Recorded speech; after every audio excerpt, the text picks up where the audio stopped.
কমু বিএনপি হার মানতে হইব আমাদের কাছে। তারা গণতন্ত্র বিরোধী, তারা এই গণতন্ত্র বিরোধী মন মানসিকতা ত্যাগ কইরা ওই অন্যের দল নিবন্ধন নাই আপনারা বাজায় রাখছেন, আপনারা নিবন্ধন দিবেন না। আর আপনাদের দল নিবন্ধন হয়েছে কিভাবে আমরা জানি ইতিহাস। তিনজন আমার লাইভে দেখে আমি কি লোক, আপনারা লোক টাকাটা ভাড়া করে আনেন। শোনেন একটা কথা বলি, বিএনপি জনপদ আমার প্রত্যেকটা গ্রামে যান, বিএনপি জনপদ সারা বাংলাদেশে যে কোনো প্রান্তে যাই, ফরিদপুর, কুমিল্লা, চট্টগ্রাম, আমার চিনে না বাংলাদেশে এমন কোনো লোক নাই।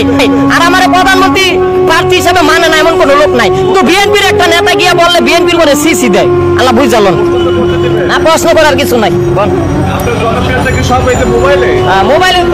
ধন্যবাদ। আজকে বিষয়টা হলো আমি বলি ভাই, সাংবাদিক ভাইয়ের আমি কি বলি,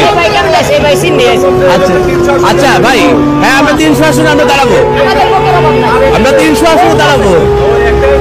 আচ্ছা বিষয়টা হলো যে আজকে বিএনপি বলেন